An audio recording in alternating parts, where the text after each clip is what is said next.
this movie isn't good. And I try not to watch most of Tubi's original movies anymore since, well, sure, I could brag about watching, reviewing Titanic 666 before more famous people talked about it, but what do I gain? Look, if anything, I lose more. Tubi isn't a bad streaming service. Honestly, I think it really does get a bad rap because of, a lot of terrible stuff it has on it.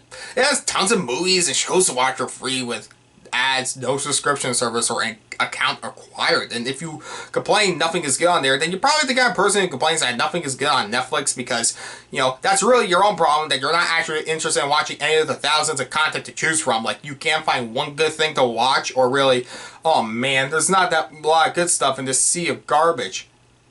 I don't give more things a chance. With that being said, Tubi's original movies like, let's see, what have I reviewed? Titanic 666, Time Pirates, A Good Wife's Guide to Murder, and all other movies are all terrible for their own reasons. Something like Pasta Oculus was so mediocre, I didn't think it deserved my hatred. The same people who made that movie has the same problem as this movie. It's made by the same people, since this is a really bad movie that, actually, it fixes my problem with that movie that I thought was so mediocre. I didn't think I had that much hate for it. This movie fixes the problem is that I hate it more. I really think I shouldn't hate this more because I worry I feed into its stupidity. So the premise of the movie is that, and this is the actual quote from the movie. Well, not the quote, the actual premise from the movie, not how I'm phrasing it. After losing his job, wife, and son due to what he believes is evil millennial culture, John vows to hunt down each and every millennial.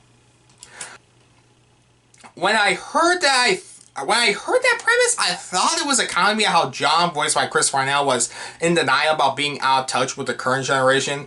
He's delusional. But no, this is played 100% straight, and maybe that is the joke. This is an animated comedy movie that the jokes are actually about how dumb millennials are. John writes about how he doesn't like millennials, and his family and home is taken away from him, so he trains for several years to hunt down every millennial, and by that, every millennial stereotype in the state, since, I'm pretty sure there are billions of people that are, or at least, millions. Actually, is it millions or billions? I don't know, I don't care, whatever. This movie's dumb, it doesn't deserve actual genius research. Anyways, yeah, so he doesn't want to, he's not killing people, he's killing millennials. Technically, hey, pigs can fly if we give them jetpacks, so, technically he is killing people, is in the sense of, he's a serial killer just killing millennials because, they exist. Look, this didn't work for any reasons you might think of. Actually, it doesn't work for all the reasons you might think of. Look, every joke is how millennials are dumb for things like eating toast with avocado on it, taking selfies all the time, social media turns us into terrible people, whether it be a bad top 10 video, or the apparent death of his wife being a YouTuber named Jakey Wakey. It took them 2 seconds to come up with. Does the challenge of throwing a beehive at her? Like, sure, trends like this can be dumb and actually happen, but no one would actually be allowed to get away with this because, that's murder. Like, no matter how dumb someone does this trend, there are actual consequences to it. But no, there is actually this stupid society against John because of that. He's against millennials.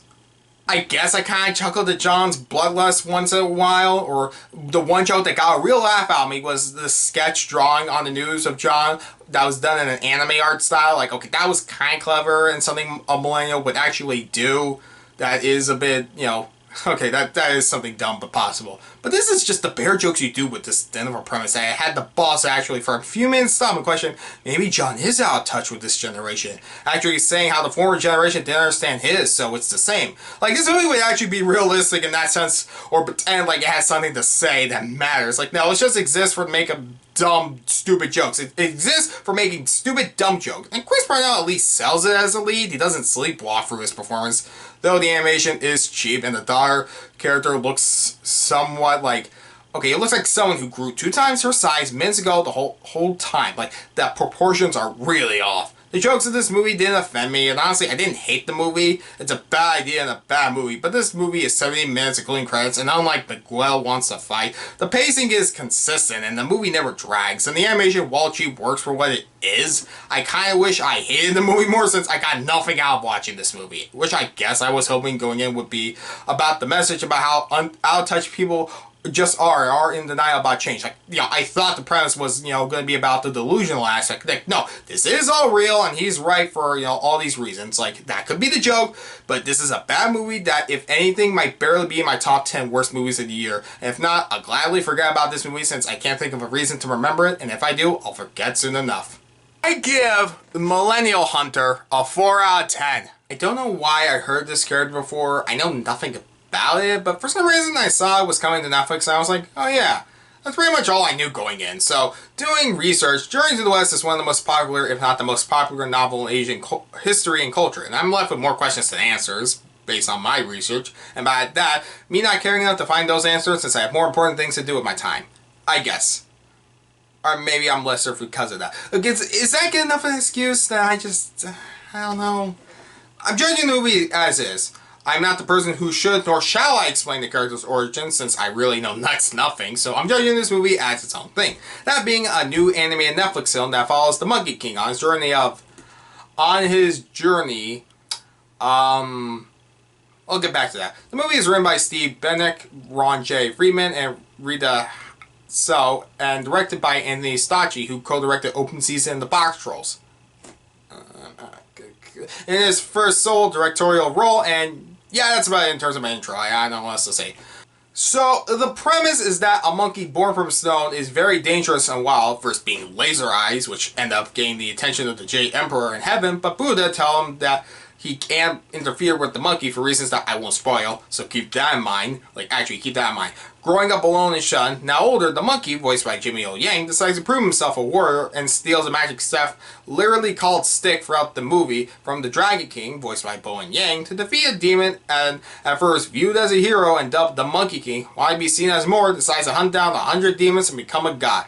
When it seems like that plan doesn't work, the Monkey King goes to heaven, hell, and beyond to find a way to become a real god with the reluctant help of a human named Lin, voiced by Jolie Owen Rappaport, who might have ulterior motives. I think this movie should work. The animation is fantastic, creative, alive, beautiful at times. Really, my words just don't do justice when this movie looks at its best. And this story should work, except for one major problem. The Monkey King, at least in the context of this movie, is one of the most unlikable protagonists I've seen in a kid's movie, let alone a movie this year. Whatever category I might think of, he's so unlikable it ruins the movie.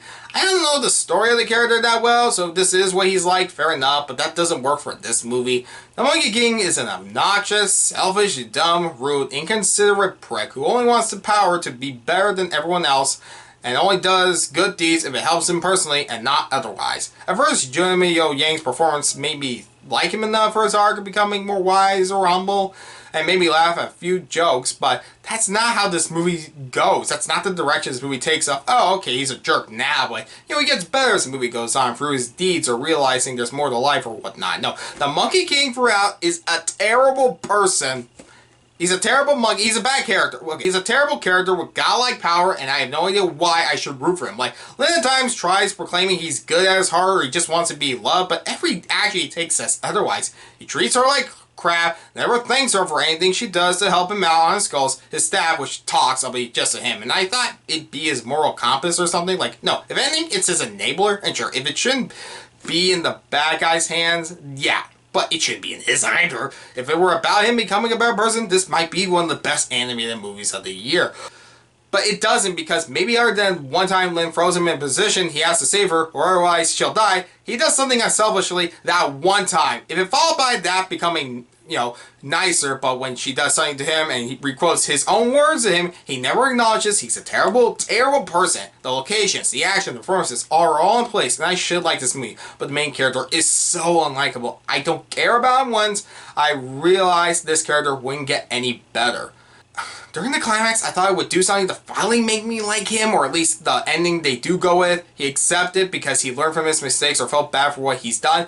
No, it's unique, and by that is probably done just to get the character to, I guess, follow the legend of Journey to the West. I don't know. But how Buddha says he can't interfere with him, because of reasons. No, he does. Without spoiling how, as best as I can without spoiling it, he does interfere with the climax. Oh, okay, he has to step in, because if Buddha didn't, by the end, didn't get involved, the Monkey King would never learn to be a better person by himself or help others. Actually grow or have some kind of epiphany. I enjoyed the movie in parts, but with the movie about the lead just wanting power for the sake of power, it felt like a villain more than a hero. And it doesn't work when it doesn't feel like at a score he's a good person. He's a bad person who would be a villain in every other sense. I can't get into more detail without spoilers, so I'll say this.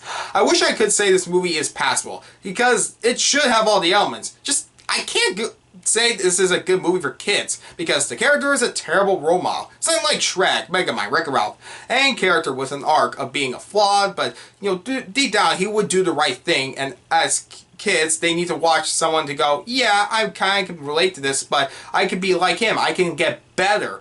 This would only make kids honestly kind of worse, like, okay, well, I can't technically do what this movie does at its ending, so I'm gonna get away with it just fine.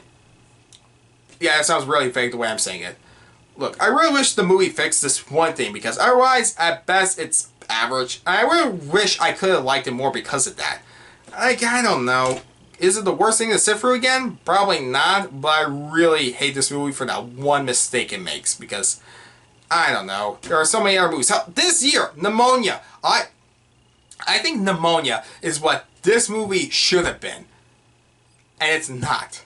As its own thing, it fails because of one flaw. And that can happen and sometimes be frustrating to say just this one thing, if I could go back and fix it. But you move forward, and this movie does not understand that. I give The Monkey King a 5 out of 10.